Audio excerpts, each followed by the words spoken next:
Welcome to Champlain Presents, a showcase of documentaries produced by students in the broadcast media program at Champlain College. I'm Zach Brady. And I'm Jake Davis. Here at the Media Factory, we have classes and work with the staff on our projects. At school, we work in teams to pitch our ideas, then write, shoot, and edit our stories. This year, we're taking a look at two sports. Jake and I did one about powerlifting. Can you imagine for a moment what it would take for a person to lift 600 pounds? That's like being able to pick up two full-sized refrigerators. Coming up, we'll introduce you to Jordan Bordeaux in the world of powerlifting and take a look at one man's quest to get a national title. But our first piece is about skiing, or more specifically, the effect of climate change on Vermont's skiing industry. With interviews from skiers, snowboarders, the resort operators, and scientists, our classmates Bella Spano and Pat Hathaway tell the story about how the industry is adapting to a new weather landscape. Their story is called Steep Slope. In a number of variables, we see that winter has gotten about 10% worse in the last 10 years. I think that climate change is real and it's happening. You know, operations kind of swung left and right. So absolutely, we're 100% impacted by global warming. I'm working with Mother Nature year round, and I would do anything to, save the sport, but who knows? Maybe we'll just put a dome over the area.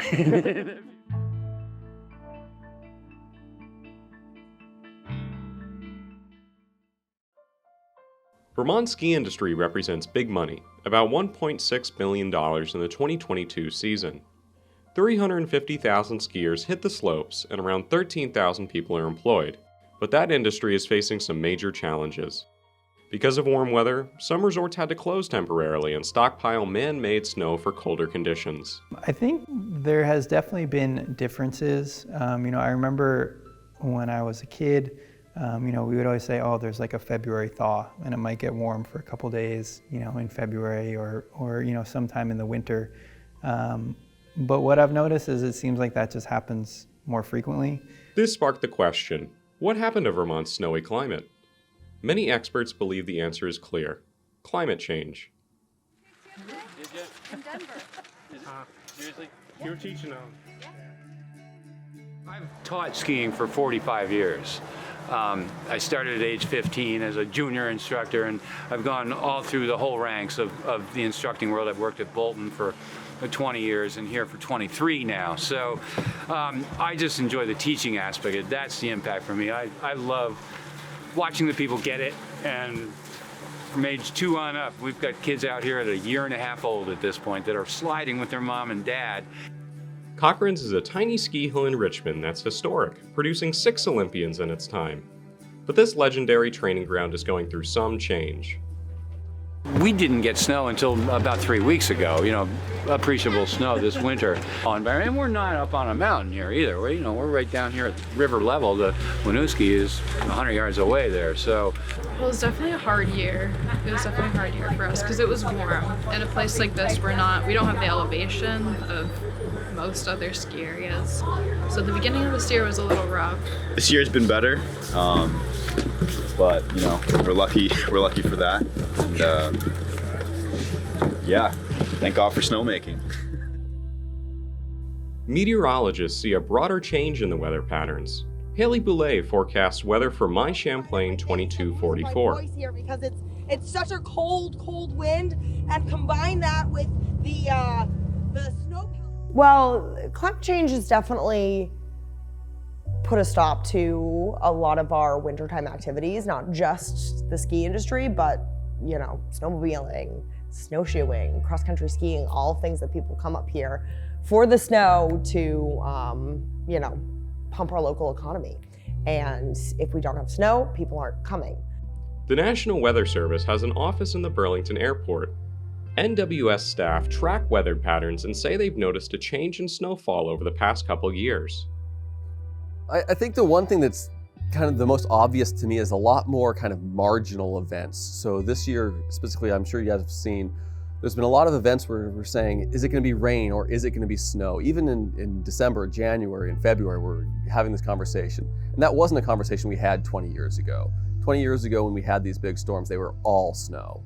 Yeah, so Vermont has seen a rise in temperatures over the past few years in a variety of different ways. We're finding shorter cold snaps and less days below 32 degrees, which, obviously can impact the snowpack. Bolton Valley Resort is a mid-sized ski area with 5,000 acres of high mountain forest, 71 trails, and 165 acres of skiable terrain. Like many other areas, Bolton is feeling the pressure of climate change. We're all investing more and more in snowmaking, including little old Bolton Valley. We're certainly putting much more onus on the snowmaking. So places like Killington will be skiing and riding until the end of May. That's on snowmaking. That's not on natural snow. The patterns are not patterns anymore, if you will. So, in order for us to keep consistent with our opening dates, definitely very reliant on snowmaking. Can't afford, we don't have the resources to blow that much snow. It's wildly expensive. If you want to extend your season, start earlier and later, the 90% of the winters, you're going to be on snowmaking snow. The changes are happening. We can almost see them happening kind of season to season, which feels like it's in real time. So it's pretty urgent. Even though the number of ski visitors to Vermont increased a little bit in 2022 compared to the previous year, the trend over the last 10 years has been down meaningfully. When it comes to snow reporting, trying to predict future forecasts, I know Mount Mansfield is our reference point for all things snow. Mount Mansfield has been Vermont's indicator for snow. At 4,395 feet, Mount Mansfield is the highest mountain in the state. So on top of Mount Mansfield, there's about 50 inches of snow right now. Normally for this time of year, we have about 66 inches of snow. So we're running at about 16 inches below where we should be. And again, then if you look at Mount Mansfield, which is at 3,900 feet, it tells a similar story. There, the snow stays a lot longer. It's like May 25th that they tend to lose their snowpack. And again, it's a couple days earlier in the last several years. Due to the height of Mansfield, various elevations are measured to see how much snowfall they get. This data helps ski resorts figure out how much snow will be at a given elevation. Given the snow on Mansfield has been about 16 inches below average, that's been bad news for corresponding elevations at Bolton Valley. Ultimately, it's hard to predict what we'll see next year when the years are just not kind of having a consistent pattern. So definitely a little troubling. For many in the Vermont ski industry, what's troubling is the cost. Smaller resorts shoulder a heavier burden when making snow. Its production is tougher on the bottom line. Yes, some reports have shown that the 2021 to 22 season experienced a $100 million decline in revenue. As the weather continues to be erratic, how will ski areas thrive? Some places are turning their facilities into event spaces or summertime destinations. We've also purchased the Ponds wedding venue and did a renovation of the Timberline Lodge to make both of those really first-class groups, sales, events, and weddings destinations. There was no more waiting. To make this a viable business, it really needs to be a year-round resort business. And a lot of that has to do with just winter getting a little shorter. The Vermont ski industry is definitely looking at a period of significant decline, unfortunately. And so the urgency is really high. Again, if we have 13 million visitors per year, certainly many people come here during the summer. The future of the industry is changing now that there's weather unpredictability. That uncertainty has many worried about what would happen if skiing and boarding were to melt away. We carry this victory of the season, with a grain of salt, knowing that it's not necessarily going to be the same trend next year. So yeah, definitely something I'm wary about for sure. The issue is urgent. A significant portion of those tourists come in the winter, and if the key winter sport of skiing, downhill skiing, alpine skiing, is declining because of these environmental factors, then we really have an urgent need to identify ways to replace that revenue in the economy. Skiing has been a big part of my life for, as I said, much of my life. So it would be really sad. I mean, it would be unfortunate, and I think it's a great thing that a place like this exists for the community around here. I just love outdoors, and I love being one with the world, right? And that's what you're doing when you're skiing. And you get on the mountain and you just see how huge it is, and what kind of geological consequences have forced that over the millennia, and to be part of that is just really special for me.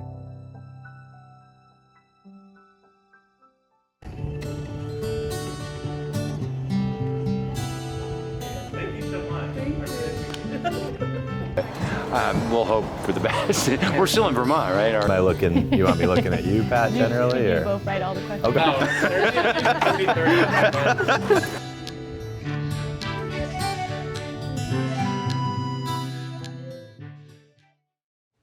Welcome back. We're joined by Pat and Bella to talk about their documentary, Steep Slope. Now, the first thing I want to ask is, you did a deep dive into the world of the skiing industry. What did you learn? So Vermont hosts a $1.6 billion ski industry, and that employs around 13,000 people, as well as having 350,000 skiers and snowboarders come up every year to do their leisure and sport activities. So it really impacts kind of a large amount of people. So you guys traveled all over the state of Vermont for this documentary. Was there anything that surprised you in making this? Like Pat said, all these people come to Vermont to go skiing. So one thing that has been really important over the past few years is snowmaking.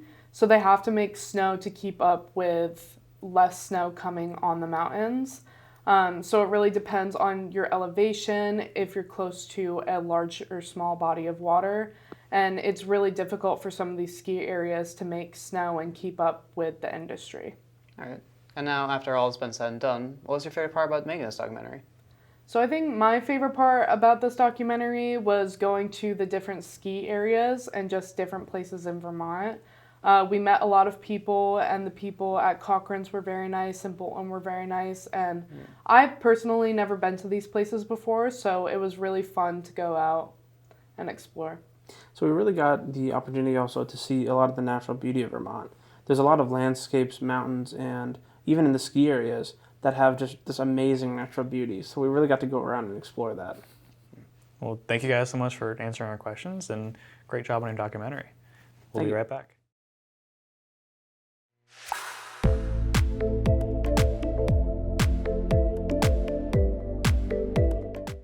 If you've ever lifted weights, you might have some idea about how crazy this fact is. The subject of our next story can lift more than 600 pounds in what is called the deadlift. That's the ability to lift a weighted barbell just off the ground and stand straight up with it. Why would powerlifting like that be something that someone just has to do?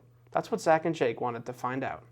They met Jordan Bordeaux, a St. Albans powerlifter who has big ambitions. Their piece is called Deadlift. Last lift of the morning session, everyone. We got Jordan here with 600 pounds. Fire is loaded for Jordan.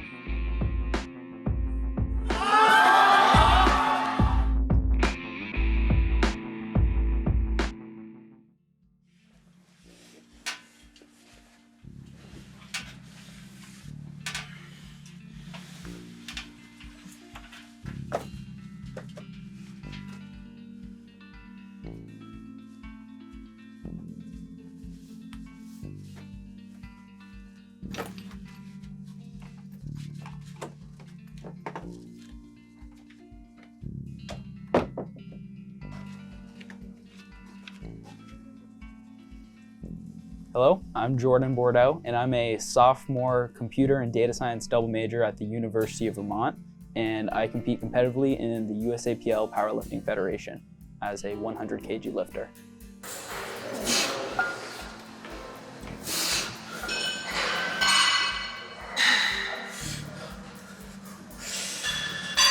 So I got into competitive lifting sort of as a result of my family's gym that we owned in St. Albans, Vermont. So we had opened up the gym in January of 2019, and then I worked there and I worked out there for a couple years. But over time, I kind of just grew to enjoy going to the gym for the sake of going to the gym. I just really enjoyed like going in and lifting. Yeah, so powerlifting is a competition of the squat, bench, and deadlift. So the squat is the one where you put the barbell on your back, you squat down, you have to, your hips have to go past your knees in order for it to count. The bench is the one where you lay down on a flat bench and you bring it down to your chest and you push it up. And deadlift is just the one where the barbell is on the floor and you pick it off the floor until you lock out your hips. Our personalities will mesh well, our goals mesh well, that this is someone who I actually want to put a lot of effort into, and they're willing to go through the standard that I hold people to, which he has done a good job of.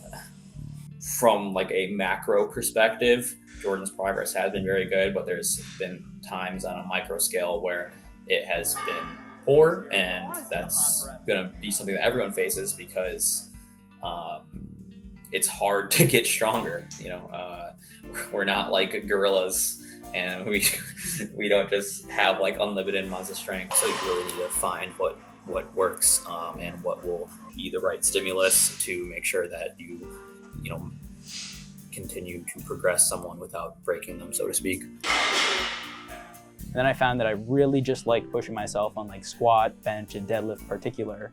And so then I just really started pursuing that, and I believe it was March 2021 was the first powerlifting meet I competed in. And from that point on, I just kind of really fell in love with the sport and just the process of training to get stronger. So from there, I just kept training like that.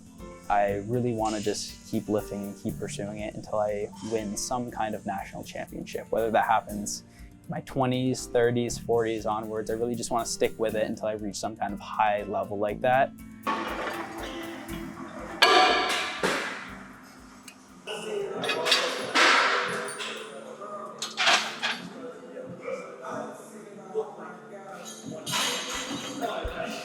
It's not easy to, for years on end, like make sure that you're getting enough sleep, make sure you're eating enough, like tracking your food or eating enough like every single day, sometimes forcing yourself to eat when you don't want to just because you know you need to eat more to get stronger. And then like in the gym, like you might be exhausted, like dead tired, but you still have to go in there and go hard because you know that if you don't, then you're not going to be getting anything out of it.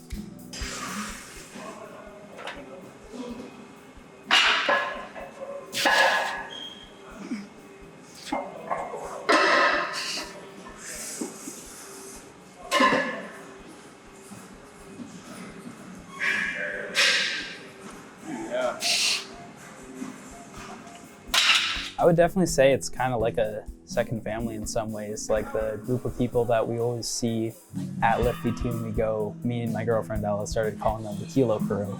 And so we're always looking forward to getting there and like, oh, who from the Kilo Crew is going to be there tonight?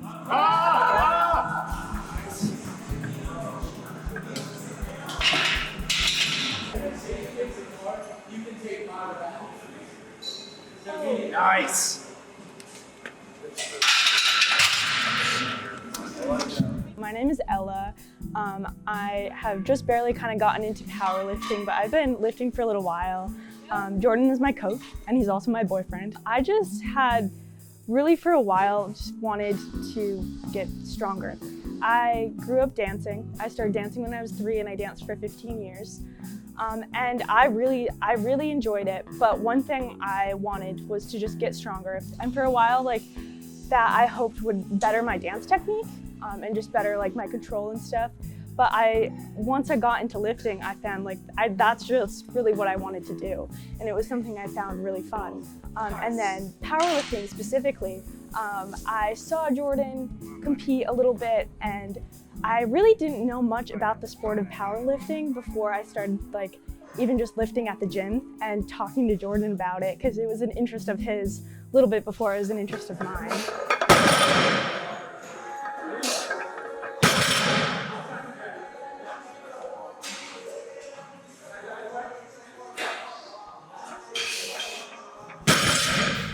Currently, I'm lifting 5 days a week. Like, I have to really make sure that I'm efficiently utilizing my time so that I can attend all my schoolwork and then also have time to go to the gym for like 2 to 3 hours. We're going to Target. So right now we're going to restock on milk and Oreos and a couple protein shakes. The essentials. So for someone who's a competitive power lifter, because their focus isn't going to be more on endurance and it's going to be lifting heavy and typically lifting maximal or near maximally often, you're going to need a lot of carbs predominantly, because carbs have the unique attribute when you look at macronutrients. So predominantly when looking at competitive lifters, you're typically going to see a high carbohydrate diet and a high protein diet. Not to say that fat's not important, but for this population, high carbs, high protein going to be very common. The issue with the mega stuff is it's almost too big, and so like even though there's a lot of cream and that goes well with the milk, there's not quite enough, like the cookie to cream ratio is all off, so a lot of the times it'll just fall in the milk and then you have to like retrieve it with a spoon or something. It's really tough. It's unfortunate. Huge Oreo fan. Love Oreos. A lot of the times my little snack runs will be something along the lines of like Oreos and some Fairlife milk, higher protein shakes, and just a couple other like high carb snacks which I can use before the gym. Pop-Tarts are a favorite. Yeah, I'm signed up to do my first meet on April 22nd in Agawam, Massachusetts. And I'm going with a group of friends, and Jordan is also part of that group.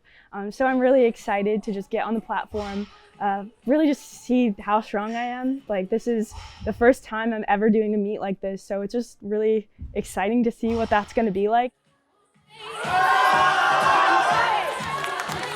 She made it look a little harder this time just to confuse us, but it was a good lift.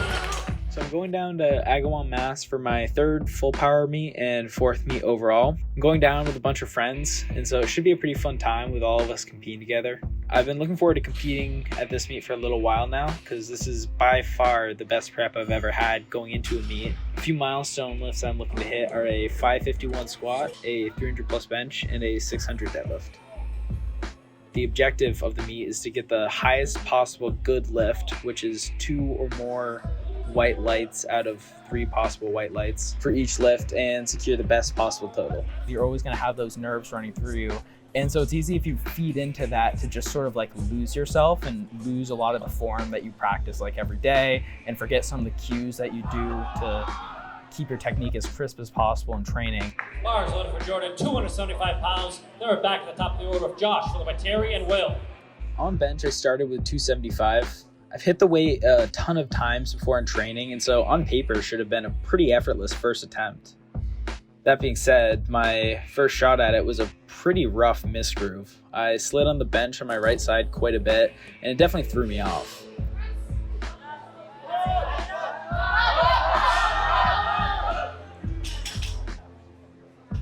On my second attempt, I was able to bench the weight pretty easily, but I was still a little shooken up by missing my first attempt and just ended up jumping the rack command, which resulted in me getting 2 red lights. Oh, he makes it look easy. For my final attempt, I took the same weight a 3rd time, dialed in, and hit it to secure a total.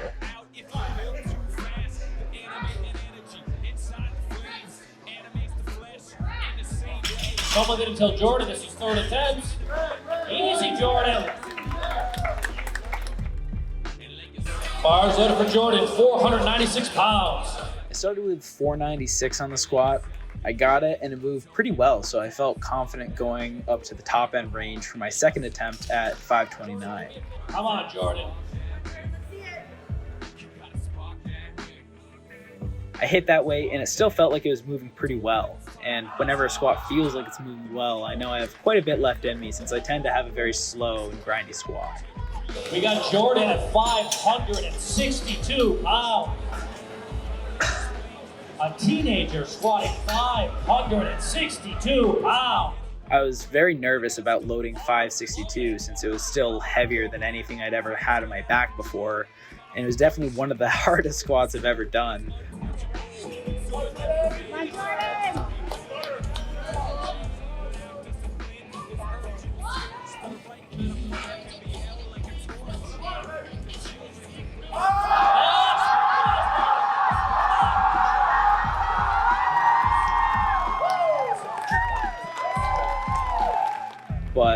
I got it, and I was super happy about being able to scrape out every single possible kilo that I had in me on the day.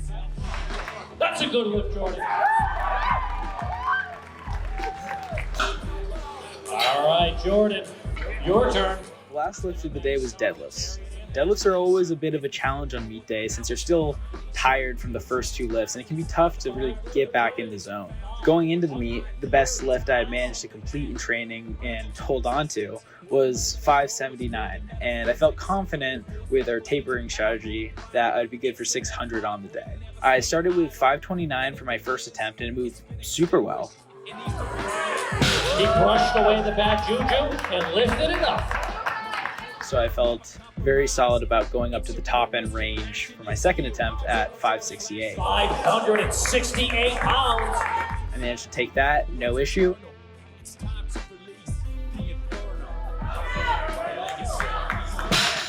Making it easy all day today. And I felt confident that I was good for 600 on the day. So for my last attempt, I loaded 601. Jordan here with 600 pounds. Fire is loaded for Jordan.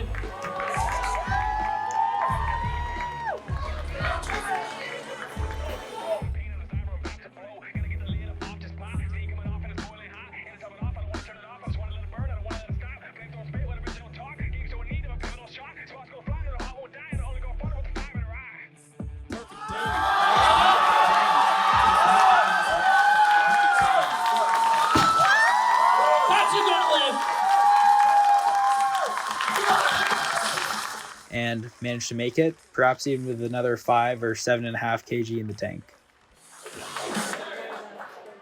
I'm gonna kind of take a step back from this a little bit. My dad would always tell me, like, every day walking out the door, just like be all you can be. And that sort of became ingrained into my psyche, and that's sort of like my own personal mantra. And so for me, it's like I love the sport, I love training in it, and I love competing in it. And so I really feel driven to like be as good as I possibly can at it. What's the goal? Well, I want to be a national champion. And in first place, Jordan.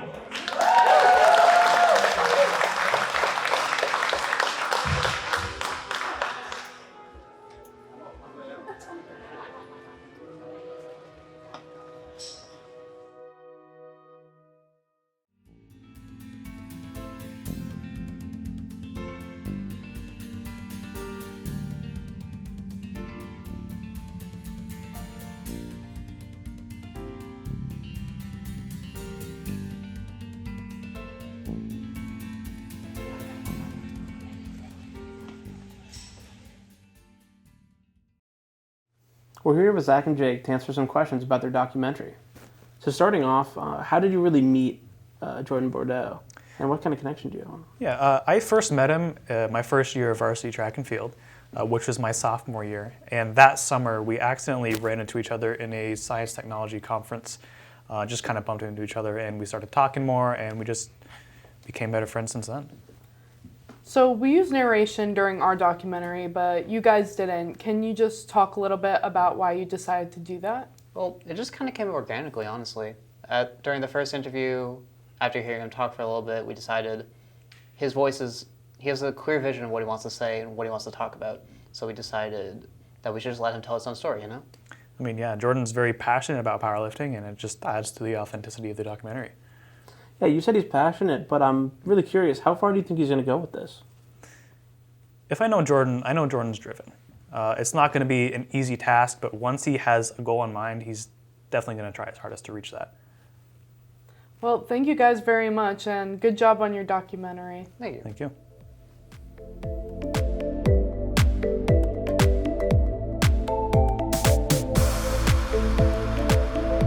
Thanks for watching Champlain Presents.